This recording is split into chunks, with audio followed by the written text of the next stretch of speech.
Good morning all, welcome back. आज का जो हमारा टॉपिक है वो है डेहिसेंस ऑफ एंथर। ये वाला डेहिसेंस ऑफ एंथर। तो डेहिसेंस ऑफ एंथर क्या होता है ना, तो इसको सबसे सिंपल वर्ड्स में हम लोग समझते हैं, फिर देखेंगे इसका मैकेनिज्म। ठीक है, तो होता क्या है कि आप जो पोलिन ग्रेन होता है ना, वो किसके अंदर बनता है, हम लोग बोलेंगे एंथर के अंदर बनता है ना। तो जब भी कभी एंथर का वॉल क्या हो जाए, रप्चर कर जाए, और जो पोलिन ग्रेन है ना वो बाहर की तरफ क्या हो जाए, रिलीज कर जाए, इसी को हम लोग बोलते हैं डेहिसेंस ऑफ एंथर। मतलब हो गया रप्चरिंग ऑफ क्या चीज़, हम लोग बोलेंगे anther wall and releasing of क्या चीज़, pollen grains is called dehiscence of anther. ठीक है, तो अब क्वेश्चन आता है ये डेहिसेंस ऑफ एंथर कैसे करके होता है, कैसे करके हम लोग बोलेंगे।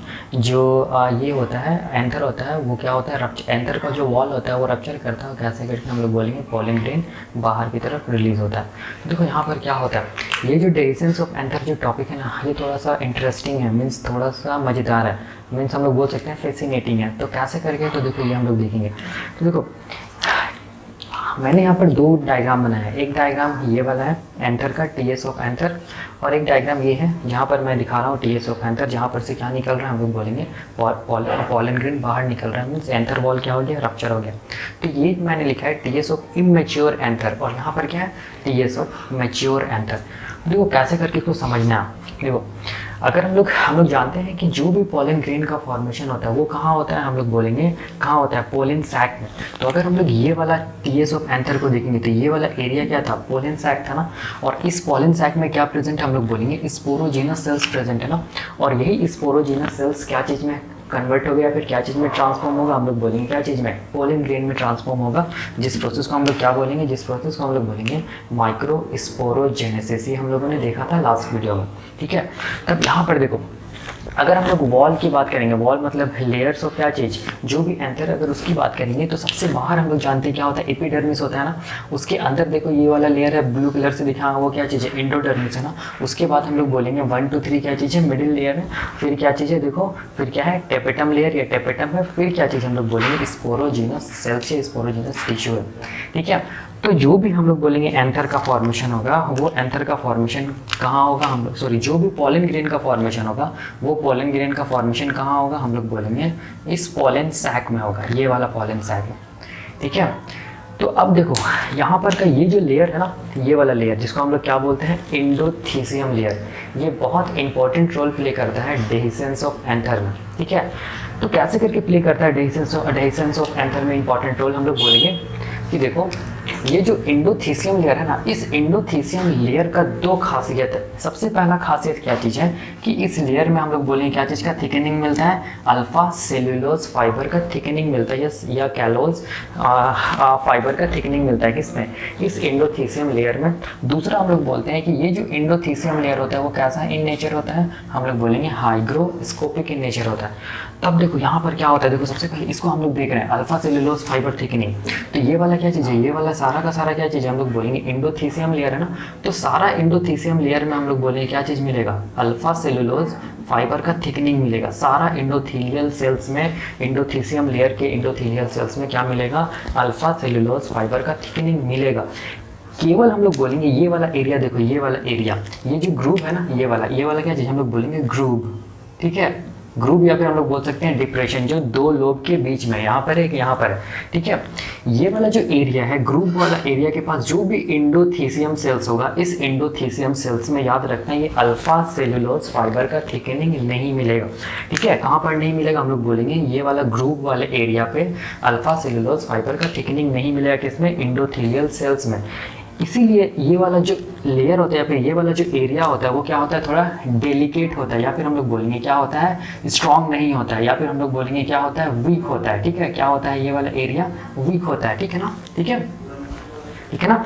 और देखो ये जो ग्रुप है ना, इसको हम लोग बोलते हैं लाइन ऑफ डेहिसेंस। यहीं से क्या होगा, हम लोग बोलेंगे रप्चर होगा क्या चीज़ का, हम लोग बोलेंगे ये एंथर का, और क्या चीज़ बाहर निकलेगा, पोलिन ग्रेन बाहर निकलेगा। ठीक है, तो अब देखो तो ये हो गया क्या चीज, अल्फा सेलुलोज थिकनिंग के बारे में। यही मैंने लिखा है कि जहां पर लाइन ऑफ डेहिसेंस मिलता है या ग्रुप जो मिलता है ना, वो वाले एरिया पे क्या होता है, जो इंडोथेलियल सेल्स होता है वहां पर हम लोग बोलेंगे अल्फा सेलुलोज फाइबर का थिकनिंग एब्सेंट होता है। ठीक है, इसीलिए ये वाला एरिया क्या हो जाता है, हम लोग बोलेंगे वीक हो जाता है या फिर हम लोग बोलेंगे डेलिकेट हो जाता है। ठीक है, और ताकि यहीं से क्या हो सके, हम लोग बोलेंगे रप्चर हो सके, हम लोग बोलेंगे एंथर वॉल का, और यहाँ से क्या निकल सके, पॉलन ग्रेन बाहर निकल सके, जिसको हम लोग बोलेंगे डेहिसेंस ऑफ एंथर। ठीक है, तो दिमाग में रखना है इसको। अब दूसरा देखो, ये जो इंडोथीसियम जो लेयर है ना, ये क्या होता है, हाइग्रोस्कोपिक इन नेचर होता है। हाइग्रोस्कोपिक का मतलब हो गया डिहाइड्रेशन ऑफ क्या चीज, हम लोग बोलेंगे हाइग्रोस्कोपिक का मतलब हो गया डिहाइड्रेशन। डिहाइड्रेशन का मतलब हो गया लॉस ऑफ वाटर। मतलब ये जो इंडोथीसियम जो लेयर होगा, ये जो इंडोथीसियम जो लेयर होगा, वो इंडोथीसियम लेयर से क्या चीज़ का लॉस होगा, वाटर का लॉस होगा। इसीलिए हम लोग बोलते हैं ये क्या चीज़ है, हाइग्रोस्कोपिक इन नेचर है। तो क्वेश्चन आता है कि इंडोथीसियम लेयर से कब वाटर का लॉस होगा, या फिर हम लोग बोलेंगे कब डिहाइड्रेशन होगा। तो हम लोग बोलेंगे जैसे ये जो एंथर है ना, वो मैच्योर कर जाता है, तब हम लोग बोलेंगे क्या होने लगता है, हम लोग बोलेंगे जो इंडोथीसियम लेयर है उससे वाटर का क्या होने लगता है, लॉस होने लगता है। ठीक है, मतलब ये जो इंडोथीसियल सेल्स है वो कहाँ चले जाते हैं, हम लोग बोलेंगे डिहाइड्रेशन स्टेट में चले जाते हैं। ठीक है, तो अब क्वेश्चन आता है कि पता कैसे चलेगा कि एंथर क्या हो चुका है, मैच्योर हो चुका है। ठीक है, और इससे क्या हो रहा है, वाटर का लॉस हो रहा है। तो जैसे कि देखो, इसको समझने का बहुत अच्छा एग्जांपल है। जैसे कि मान लो ग्रेन है, ग्रेन का मतलब हो गया धान। अगर हम लोग ग्रेन को देखेंगे, धान को देखेंगे, तो जब वो इनमेच्योर रहता है तो वो किस कलर में रहता है, ग्रीन कलर में रहता है। वो इंडिकेट करता है कि वो क्या चीज़ है, उसमें क्या चीज़ है, वाटर मतलब ज़्यादा है। ठीक है, लेकिन जब वो हम लोग बोलेंगे ग्रेन मैच्योर कर जाता है तो उससे क्या होता है, वाटर का लॉस होता है ना, और उसका कलर क्या हो जाता है, चेंज हो जाता है। वो क्या होता है, इसका क्या हो जाता है, येलोइश हो जाता है। ठीक है, तो यहाँ पर भी सेम यही ऐसे ही होगा। जब हम लोग बोलेंगे एंथर क्या चीज़ है, इनमेच्योर है, तो यहाँ पर वाटर रहेगा। लेकिन जैसे जैसे हम लोग बोलेंगे जब एंथर मैच्योर हो जाएगा तो इससे क्या हो जाएगा, वाटर का लॉस हो जाएगा, मतलब डिहाइड्रेशन होगा। किस लेयर से होगा, हम लोग बोलेंगे इंडोथीसियम लेयर से। और ये वाटर का लॉस इंडिकेट करता है कि हम लोग बोलेंगे कि जो एंथर है वो क्या हो गया, हम लोग बोलेंगे मैच्योर हो गया। ठीक है, ठीक है, यही मैं यहाँ पर लिखा हूँ। ठीक है ना, तो अब देखो, अब अगर हम लोग बोलेंगे कि एंथर अगर मैच्योर हो गया तो रप्चर कैसे होता है, तो देखो रप्चर कैसे होगा। ये वाला मान लो, ये वाला एक लोब है, ये दूसरा लोब है। ठीक है ना, जब ये हम लोग बोलेंगे इससे वाटर का लॉस होता है ना, किससे, कौन सा लेयर, इंडोथीसियम लेयर। ठीक है, तो हम लोग बोलेंगे ये जो इंडोथीसियम लेयर है ना, ये हम लोग बोलेंगे कॉन्ट्रैक्ट होता है। कॉन्ट्रैक्ट होता है इन द सेंस कि मतलब एक लेयर उस तरफ जाता है और हम लोग बोलेंगे एक लेयर इस तरफ जाता है। ठीक है, जिसके कारण हम लोग बोलेंगे ये ऊपर की तरफ जाएगा, ये नीचे की तरफ जाएगा, तो यहाँ पर फोर्स क्रिएट होगा। इस फोर्स के कारण हम लोग बोलेंगे यहाँ पर क्या होगा, ये वॉल क्या हो जाएगा, ये ग्रुप जो है वो वहाँ पर क्या हो जाएगा, रप्चर हो जाएगा। रप्चर हो जाएगा तो हम लोग बोलेंगे क्या बनेगा, एक पोर जैसा स्ट्रक्चर बनेगा। इस पोर को हम लोग बोलते हैं स्टोमियम, या फिर हम लोग बोलेंगे स्लिट। स्टोमियम का मतलब होता है स्टोमाटा, स्टोमाटा का मतलब क्या होता है, पोर। तो यहाँ पर पोर बन जाएगा। अब इसी पोर से हम लोग बोलेंगे जो भी यहाँ पर पोलन ग्रेन बना है, ठीक है ना, वो क्या होगा, हम लोग बोलेंगे बाहर निकलेगा, जिसको हम लोग क्या बोलेंगे, रिलीज ऑफ पोलन ग्रेन। और इसको क्या बोलेंगे, रप्चर ऑफ क्या चीज, हम लोग बोलेंगे एंथर वॉल। इसी को हम लोग बोलते हैं क्या चीज, डेहिसेंस ऑफ एंथर। देखो एक चीज ये भी याद रखना, जब एंथर मैच्योर कर जाता है ना, तो हम लोग बोलेंगे ये जो लेयर है ना, ये क्या चीज, स्पोरोजेनस जो लेयर है वो एक दूसरे से क्या हो जाएगा, हम लोग बोलेंगे क्या हो जाएगा, जुड़ जाएगा, ऐसे करके फ्यूज हो जाएगा। ठीक है, ऐसे करके, ठीक है ना, ठीक है, ऐसे। तब ये कैसे दिखेगा, ऐसा दिखेगा, तभी जाके हम लोग बोलेंगे क्या होगा, सारा पोलन ग्रेन्स क्या हो पाएगा, बाहर निकल पाएगा। ठीक है, तो यही होता है मैकेनिज्म ऑफ क्या चीज, डेहिसेंस। तो इसमें आपको दो चीज़ याद रखना है, इंडोथीसियम सेल्स के बारे में रखना होगा याद, क्योंकि इंडोथीसियम सेल्स रिस्पॉन्सिबल होता है डेहिसेंस में। और इंडोथीसियम जो सेल्स होता है या लेयर होता है उसमें क्या चीज़ का थिकनिंग मिलता है, अल्फा सेलुलोज फाइबर थिकनिंग मिलती है, ये कार्बोहाइड्रेट्स होता है।